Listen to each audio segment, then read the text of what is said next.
Guys, how's everyone doing today? This is Joe with Okami MTG. Today we're doing a deck tech. It is a theme deck tech, so it is around Godzilla / Pacific Rim. So our commander for this is Golos, the Tireless Pilgrim. There's many different ways you can do this. The reason I picked Golos is the fact that his ability is when he enters the battlefield, you may search your library for a land card and put it on the battlefield. And then his second effect is you pay 2 in Wooburg to exile the top 3 cards of your library, and you may play them without paying their mana cost. So nice way to cheat stuff in. Now we are going to go over card draw, ramp, board state, utility, creature utility, lands, and how the deck wins. So first we're going to hit card draw. We've got Cold Eye Selkie that's got Islands Walk, and whenever it deals combat damage to a player, you get to draw that many cards. So if we mutate on top of him and we have a bigger creature, we can draw more cards. We've got Diabolic Tutor, Dreamtail Heron, which is whenever it mutates, draw a card. We've got Harmonize. We've got Night's Whisper. We've got Painful Truths, Baby Godzilla to fit the theme. And whenever you cast a creature spell, if you add mutate, you draw a card, then discard a card. So nice little way to weed off certain things. Read the Bones, Sea Dasher Octopus, which is the same variant of what Cold Eye Selkie does without Island Walk, except you only get to draw 1 card, but still a nice card in general.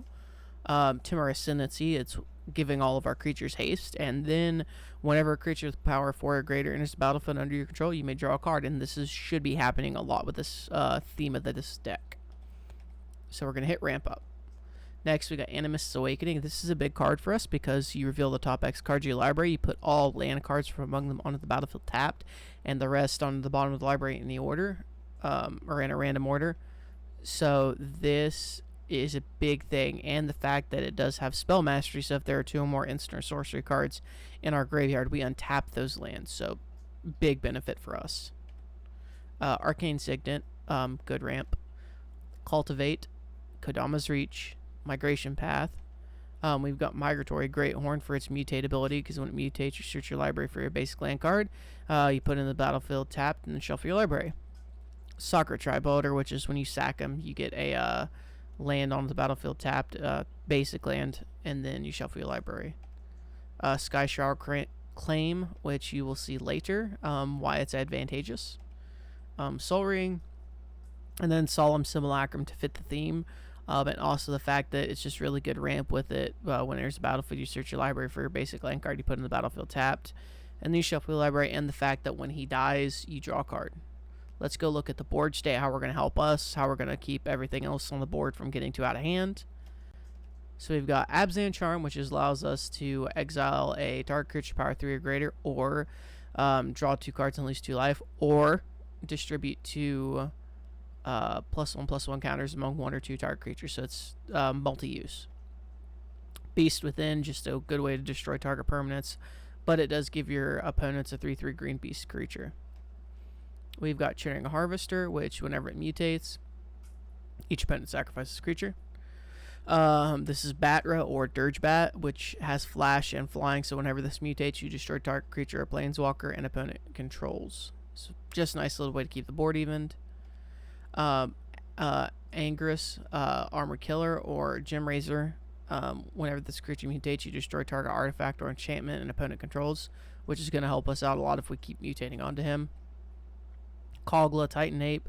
I think this said that again. Mock-off of King Kong. So, just a nice little card. And the fact that it fights up to 1 target creature when it enters the battlefield, and when it attacks, you destroy target artifact or enchantment a defending player controls. Croson Grip. Then we've got Pouncing Shore Shark with whenever this creature mutates, you may return target creature and opponent controls to its owner's hand. Ruinous Ultimatum, which destroy all non-land permanents your opponents control. And Supreme Verdict, so it can't be countered and you destroy all creatures. So let's look at our utility package. We've got Displace, a flicker effect, which if most people don't know, if you flicker a mutate card, the whole entire stack goes up. It goes up as one single thing, and then it spreads out wide. At least that was the current ruling as of the time of this this deck being made in the time when I last looked up the rules on mutate and mutate cards. It's a nice little flicker thing you can do with it. Eerie Ultimatum, just a little way to return any number of permanents with different names from your graveyard to the battlefield. It's a fun thing for us. Flawless Maneuver, it's a free cast if your commander's out. It's creatures you control gain indestructible until the end of the turn. So it's a nice little different version of Heroic Intervention. Genesis Ultimatum, which you look at the top 5 cards of your library, put any number of permanent cards from among them onto the battlefield and the rest in your hand, and then you exile Genesis Ultimatum. Just a good card in general. Another free cast, if we have our commander out, you prevent all damage that will be dealt this turn by creatures your opponents control. Otherworldly Journey, another way to flicker. Release to the Wind, another way to flicker. Same thing with Teferi's Time Twist. Vivid Revival allows us to return up to 3 target multicolored cards from your graveyard to your hand, and you exile Vivid Revival. Nice thing to do. Voyager Staff, another way to flicker cards. Now let's look at our creature utility. So we have Auspicious Teryx, which is really good. It's got 5 and a green to mutate, but whenever this creature mutates, you exile the top card of your library until you exile X permanent cards, where X is the number of times this creature has mutated. Put those permanent cards onto the battlefield, so it's a nice, advantageous card for us. Boneyard Lurker, whenever it mutates, you return target permanent card from your graveyard to your hand. Then we've got Brokos or Bioquartz Space Godzilla, which whenever it mutates, or you may cast it from your graveyard using its mutate abilities. Nice little way to do that. Get recursion out of itself. So then we've got Crystalline Giant, or it is Mechagodzilla. This one is at the beginning of combat on your turn, choose a kind of counter at random that Crystalline Giant doesn't have on it from among flying, first strike, death touch, hexproof, lifelink, menace, reach, trample, and vigilance, and +1/+1. And you put a counter on it. So nice little thing we can do with him. This doesn't really fit the theme of the Godzilla stuff, but I put it in here for the fact that Dryad of the Elysian Grove is you may play an additional land on each of your turns, and the fact that lands you control are every basic land type in addition to their other types. So Destroy the Perfect Life Form or Evercool Phoenix. Main thing with this is whenever it mutates, you put a red artifact token onto the battlefield named Feather with. You sacrifice Feather, return target Phoenix from your graveyard to the battlefield tapped. So second use of the card. Glowstone Recluse. Whenever it mutates, you put a +1/+1 or 2 +1/+1 counters on it, and it's got reach.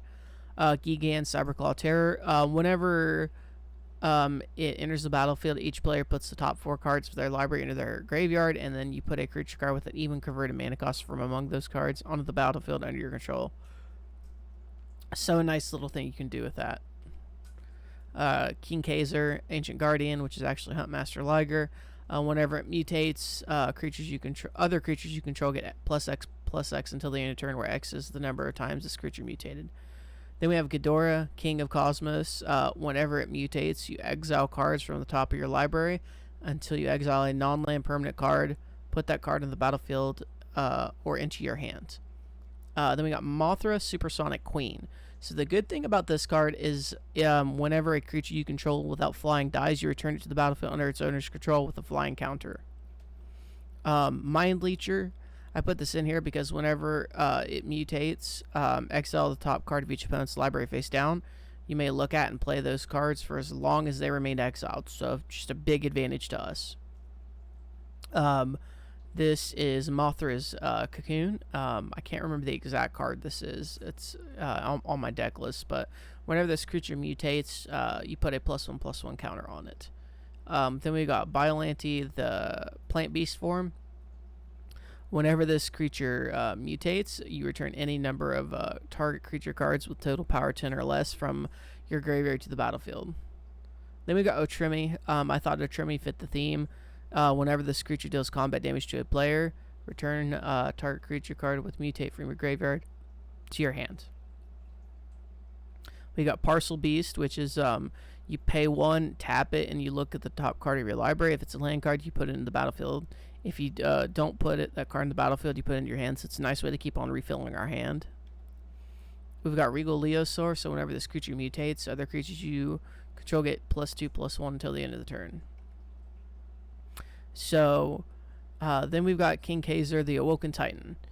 This is whenever this creature mutates, it deals 4 damage to target creature or planeswalker an opponent controls, and you gain 4 life. So nice for us. This just fits the theme because it's Godzilla, and it's a big beater that we can get out. That's basically the only real use to it. It's more about, that's the main thing. Whenever you cycle it, though, for its cycle cost, you can't put a trample counter on target creature you control. Could win you the game. It could do something else depending on how you use it. Rodan, Titan of the Winged Fury. This thing has flying first strike. Whenever it mutates, you may cast a target non-creature card with a converted mana cost 3 or less from your graveyard without paying its mana cost. Then we've got Space Godzilla Death Corona. Whenever you cycle it, you put a Death Touch counter on target creature you control. But the main thing about this card is it's a Godzilla card. And then we've got Godzilla Doom Inevitable, which again, it's got Trample and Haste. And the big thing is, I don't worry about anything else but the fact it's just a big beater Godzilla card. Then we got Godzilla King of the Monsters, which it's trample and lethal damage dealt to creatures you control is determined by their power rather than their toughness. So now let's go over our land package. We've got Canopy Vista, Cinder Glade, Command Tower, Evolving Wilds, and Exotic Orchard. Then we've got 4 forests. We've got Endotha Triumph. We've got 4 islands. We've got Ketria Triumph and Kessig Wolf Run. Again, Kessig Wolf Run is just a good card because you can give target creature X+0 and it gains trample until the end of the turn. Next, we've got 4 mountains, Myriad Landscape, 4 plains, Prairie Stream, and Rogran Triumph.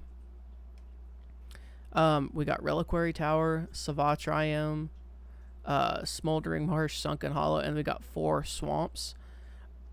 Then we got Zagoth Triumph. And again, as I mentioned earlier about one of the other cards, the fact that a lot of these have forests in their title, so we can pull out a lot of good cards for a ramp. Now let's take a look at how this deck actually wins.